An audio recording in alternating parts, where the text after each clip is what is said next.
అంటే ఇప్పుడు నేను ఎక్కడికో పోతే మళ్ళీ వెనకొచ్చి చదువుకోవాలన్నా లేదా? త్రిశంకు స్వర్గంలో ఈరోజు మళ్ళీ 5 లక్షల మంది నిరుద్యోగ యువకులను గతంలో 10 సంవత్సరాలు పరీక్ష నిర్వహించని పార్టీలు ఈరోజు ఈ కేసులేసి ఈ విద్యార్థులను ఇరుక్కున పెడుతున్నాయి. 2011 తర్వాత గ్రూప్ 1 పరీక్షలే నిర్వహించలేదు. 15 సంవత్సరాలైంది గ్రూప్ 1లో. ఆయల్ల గ్రూప్ 1 రాద్దాం అనుకున్నోడు ఇవాళ 15 ఏళ్ళ వరకు పరీక్షలు పెట్టలేదంటే వాళ్ళ వయసు ఎంత ఉంటుందో మీరు ఒకసారి ఆలోచన చేయండి. ఇదొక సోషల్ ఇష్యూ కింద మారుతున్నది, సామాజిక సమస్య కింద మారుతున్నది.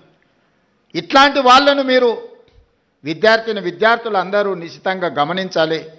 ఇలాంటి వాళ్ళను ఎక్కడైనా ఎదురుపడితే అడగాలి, ఎందుకయ్యా మా ఉద్యోగాలకు అడ్డం పడుతున్నారు? ఎవరైనా వాళ్ళ ఎన్నికలు ఒక 6 నెలలు ఆగుతారా?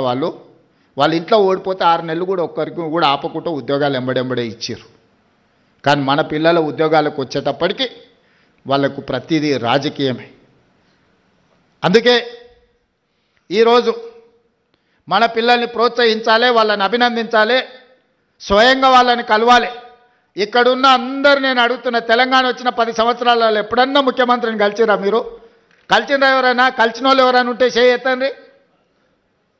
కానీ నేను మిమ్మల్ని రెగ్యులర్ కలుస్తూనే ఉన్నా కదా.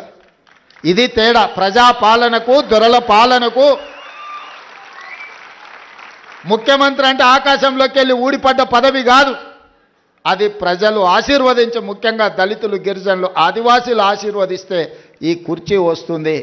ఆ కుర్చీ వాళ్ళ కోసం కాకుండా మన కోసం వినియోగించుకోవడం కాదు. అందుకే మీ మధ్యలో ఉండాలి, మీతో ఆలోచనలు పంచుకోవాలి. ఇదే కాదు, సివిల్స్ గతంలో మన దగ్గర ఐఏఎస్లు ఐపీఎస్లు సెలెక్ట్ తక్కువ అయ్యేవాళ్ళు. ఎందుకంటే కోచింగ్కి వెళ్ళాలంటే ఢిల్లీకి వెళ్ళాలనో ఇతర ప్రాంతాలకు వెళ్ళాలన్నట్టుగా ఉండే. మన దగ్గర ఉన్న కోచింగ్ సెంటర్లు లిమిటెడ్.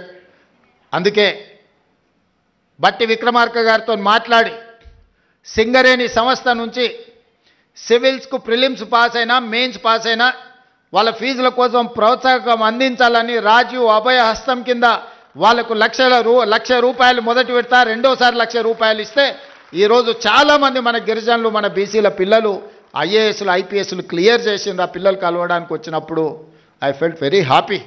ఎందుకంటే అరే మన పిల్లలు సాధించారు. మన రాష్ట్రానికి వచ్చినా రాకపోయినా ఏ రాష్ట్రంలో అయినా ఐఏఎస్లు ఐపీఎస్లుగా వాళ్ళు ఉంటే, కేంద్ర ప్రభుత్వంలో ఉంటే మన రాష్ట్రానికి ఉపయోగం ఉంటుంది. ఇవాళ ఇక్కడికి వచ్చిన పిల్లలందరికీ నా సూచన ఒక్కటే, మీరు జీవితంలో తొలిమెట్టు ఎక్కబోతున్నారు. ఇప్పుడు ఎన్నో అట్రాక్షన్స్ ఉంటాయి, లైఫ్ అంతా కలర్ఫుల్గా కనిపిస్తుంటుంది, రకరకాల ఫ్రెండ్స్ ఉంటారు, అన్ని రకాల వాళ్ళు ఉంటారు.